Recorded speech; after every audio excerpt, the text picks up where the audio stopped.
back. Let's talk about the MPs for Islam, for they are a definite group in the House of Commons.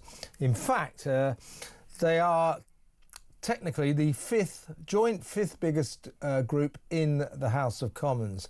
They consist of Shaukat Adam, Adnan Hussain, Ayub Khan, Iqbal Mohamed. They've all been elected on independent tickets, many of them for Gaza, pro-Palestine campaigners. Now, in recent months, the MP for Dewsbury and Batley, a guy called Iqbal Mohamed, has pushed in Parliament for the legalisation of first cousin marriage, which is effectively incest and can cause bad physical and mental damage to the unborn child, so the children come out defective. That's why we outlaw it in this country. Iqbal Mohamed said, oh no, it's all over the Middle East and the Central Africa, they do it. The Muslims do it all, so we should have it in this country. I mean, obviously he got knocked back, but that is what he's using parliamentary time for. Also, we have Tahir Ali, who's not actually independent. He's Labour, but you wouldn't really know it. He's like the MP for Kashmir or something or other. He's the one who only recently called in the House of Commons on the Prime Minister to bring back the blasphemy laws and outlaw the burning of the Quran. In fact, of all religious texts. It's like I said, Isabel, you know, I don't go around saying, hey, everybody, let's go and burn some Bibles. I wouldn't advocate burning the Quran, but in a free democracy, a Western democracy, in 2025, you know, we should have the right to do that if we want to, as a protest, I guess. You know, it's 2025, not 1525. Also, now, our friend Tahir Ali, and he's been joined by some of these other MPs. By the way, guess who is the head of the Independent Alliance? It's Jeremy Corbyn. But anyway, they are now campaigning for an airport in Kashmir, a place called Mirpur, where Tahir Ali says, you know, my constituents, many of them from Pakistan, when they go back, you know, they have a 3-hour drive from the airport. We need a new international airport. I demand there is a new international airport in Kashmir.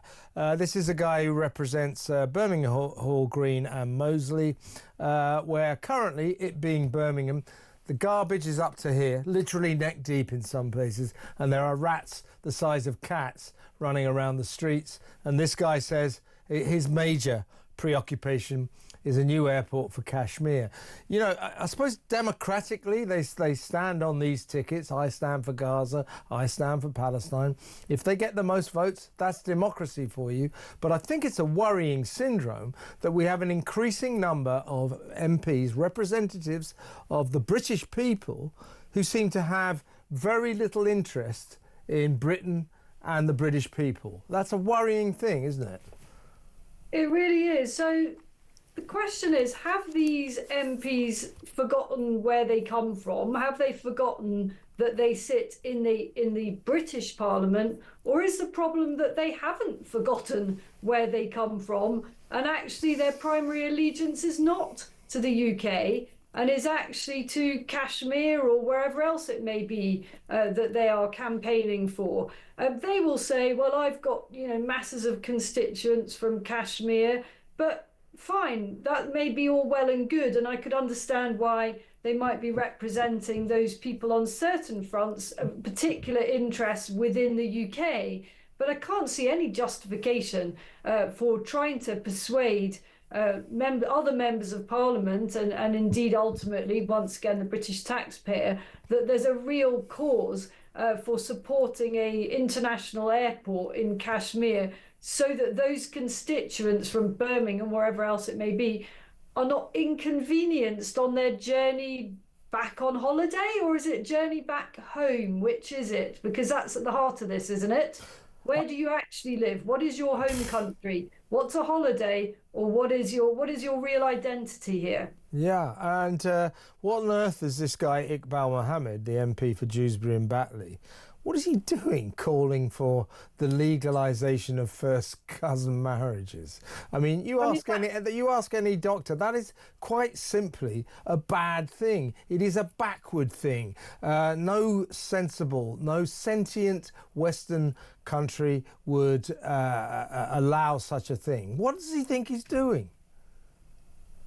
Well, once again, he's representing people who have very different values to our own. And, you know, as you say, the primary reason that this isn't allowed, it may even be the only reason, is because there's overwhelming evidence of the problems that it causes. It's a kind of issue of genetics here. And if you've got genetics are too close, I'm not going to try and get too medical about this because it's obviously not my area of expertise, but any doctor can explain to you why this is a bad idea and why it leads to higher than average levels of deformities and impairments. And so there's no way on this planet we should be allowing it. I don't think it should be allowed anywhere, but certainly not in Great Britain. It's not part of who we are. It's not what we want, and it's not what anyone should be campaigning for in our parliament. It's not in the interests of the babies that are born as a result of those marriages.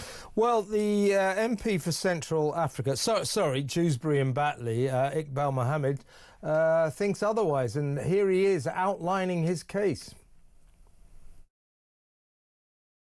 We should try to step into the shoes of those who perhaps are not from the same culture as ours, to better understand why the practice continues to be so widespread.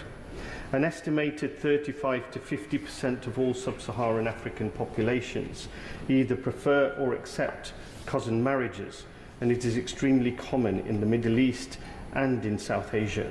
I would therefore urge the House to vote against this motion and to find a more positive approach to addressing the issues that are caused by first cousin marriages.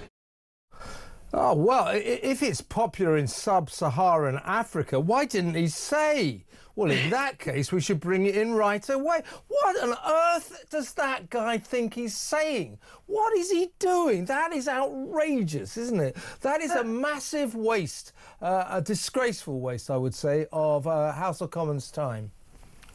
It really is. And what exactly are the more positive ways of dealing with it that he's recommending? Is it that, you know, the NHS tries to pick up the pieces when babies are born with deformities that they should never have had to endure and face a lifelong of those problems as a result of this, you know, within family marriages and unions? I don't know what other positive response he's looking for, but in case he's forgotten, this isn't sub-Saharan Africa. This is the proud United Kingdom. And I have no idea what he was doing standing up in the House of Commons calling for that, and I hope that he was completely rightly you know, drowned out by opposition, although it looked like not many people were listening, fortunately, anyway. Yeah, I mean, it's what he's talking about. He's saying, you know, why can't Britain, you know, a first world, you know, high-tech, modern democracy, take a leaf out of the book of some of these third world, I should say, you're not allowed to say that anymore, are you? But I'm going to say it anyway.